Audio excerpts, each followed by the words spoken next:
Alright, what's up sa inyo mga kababayan? So pwede po pag-uusapan natin, mga kababayan, ay wala lang namang iba kung hindi nung mga nakarang interview nitong si Tito Sen na kung saan ay may nabanggit po si Tito Sen na talagang nangyayari na po ngayon dito sa Tape Bulagta mga kababayan. Pero bago po natin pag-usapan yan, ay nais ko po muna sabihin sa inyo na kung kayo po ay bago pa lamang po sa ating YouTube channel, hinihikayat ko po kayo na huwag niyo po sanang kalimutan na i-like etong live streaming natin na ito at huwag niyo na rin po kalimutan na mag-subscribe sa ating YouTube channel. Hit nyo na rin po yung ating notification bell para lagi po kayong updated sa tuwing mag-upload po tayo or magla-live tayo ng mga ganitong klase ng issue.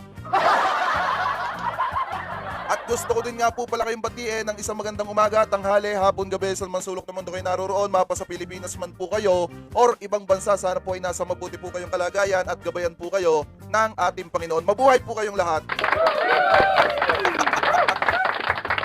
Anyway, punta na tayo sa topic natin mga kababayan. Mamaya po ulit ako babate. Ma'am Estrella Macalala at mega love shoutout po. So alam nyo ba mga kababayan, ano po, na may naging interview etong si Tito Sen dito sa 1PH na kung saan may nabanggit po siya dito, mga kababayan, na eto daw po nga mga halusos ay nagbabalak na magtayo ng party list gamit etong Itbulaga, which is yung kasambahay party list mga kababayan. Akala ko nung una, nung nagpapa-interview etong si Tito Sen, akala ko hindi na mangyayari or walang katotohanan, or sabihin natin mga kababayan, hindi man sa walang katotohanan, sabihin natin na medyo kaya lang nasabi ni Tito Sen yun dahil nga meron silang hindi pagkakaunawaan ng Tape Incorporated. Pero mga kababayan, sa totoo lang, yung binitawan dito ni Tito Sen na balak bumuo ng party list ng mga halusos ay nangyayari na po ngayon. Dahil mga kababayan, dun sa isang nakita natin post ng mga vlogger or nagbablog ng patungkol po sa Tape Incorporated. Pero bago natin yan, panoorin muna natin etong naging interview nitong si Tito Sen dito po sa 1PH. Bali 4 na buwan na po yung nakakalipas mga kababayan, medyo matagal na. 4 na buwan na yung nakakalipas. So eto yun, pakinggan po natin. What were they suggesting? Ano yung gusto nilang o parang pinaparamdaman nila na you felt was a political agenda? Well, they wanted to remove bawal judgmental portion. Okay? The bawal judgmental portion is a highly rated portion. That's why we always place it at 1:45 to end at 2:30. It takes 45 minutes. Tama. Because the rating is high. They want to replace it.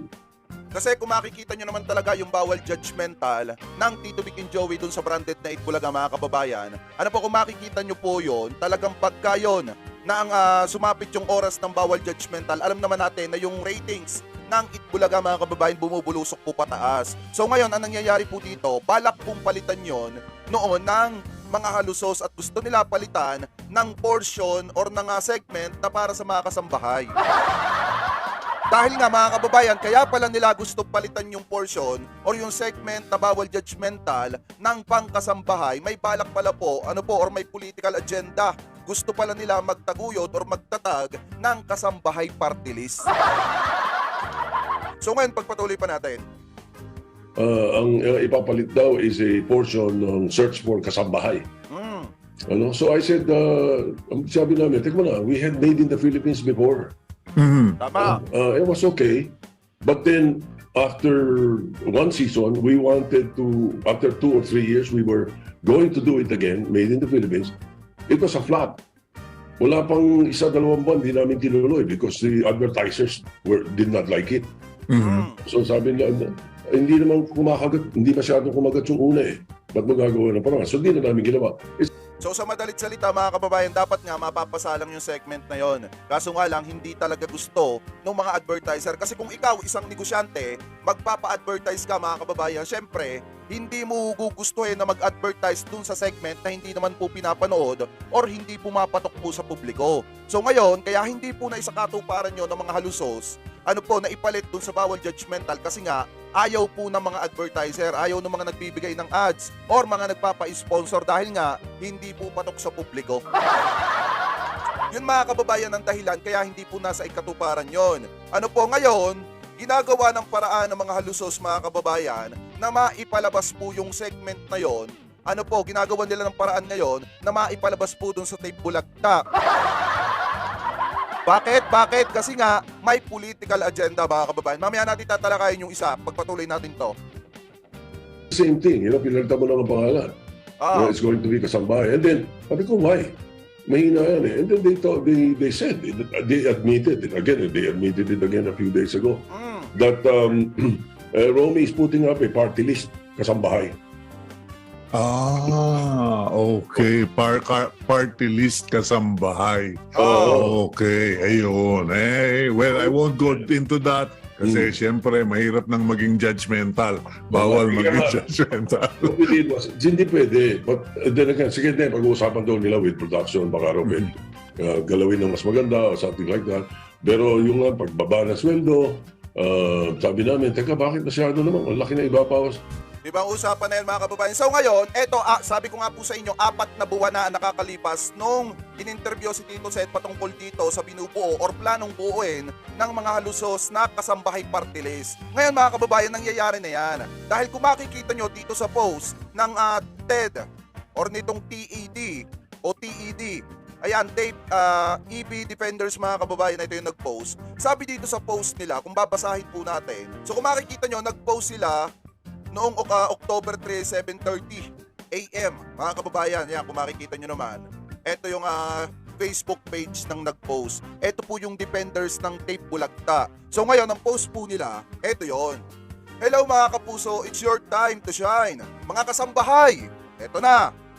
Ito na ang chance nyong maipakita ang inyong angking talento sa Itbulaga GMA7. Ayan, baka may kakilala kayo mga talented na may trabaho na kasambahay or kasama sa bahay mga kababayan. So ibig sabihin, tama yung sinasabi ni Tito Sen 4 months ago. Na eto pala talagang mga halusos mga kababayan, meron po talagang political agenda, kaya pala pinipilit nila na mapasa kanila yung Itbulaga. Kaya pala pinipilit nila na magpalit ng mga bagong host dahil nga ayaw nga pumayag, ni na Tito Sen na mapalagay yun dahil hindi nga gusto ng advertiser. So ngayon ipinipilit ng mga halusos etong patungkol sa kasambahay segment. Nakalagay pa nga dyan, kung babasahin pa natin, taga-alaga ng mga bata, yaya, kasambahay, katiwala, boy, kusinero, labandera, planchadora, hardinero, family driver, family security guard, etc. Basta kasama isang family household. Yan po yung sabi dyan, 18 to 55 years old, babae o lalaki, kahit kahit anong talent. Sabi pa dito, Monday to Friday, ayan yung kanilang araw, magdala ng half body picture, certificate galing sa amo, proof na nagtatrabaho sa isang pamilya, photocopy ng valid ID. Ito yung mga requirements mga kababayan. So ibig sabihin, tama nga pala yung sinasabi ni Tito Sen. Di ba dati itinatanggi-tanggi pa ng mga vlogger nila yan, itinatanggi-tanggi pa na wala daw katotohanan yung mga binibitawang salita nitong si Tito Sen dun sa kanya mga interview. Pero na to mga kababayan, pinapatunayan nila na tama yung sinasabi ni Tito Sen na talagang may balak nga na bumuo ng kasambahay party list, kaya ipinipilit nila na maipasok po yung segment na para sa mga kasambahay. Sabi dito, loko yun na. Perquilio, ayan. Ay, ulitin ko din mga kababayan baka may ma-encounter kayo. Ito naman pag-usapan namin to ni Tol Balais the Great.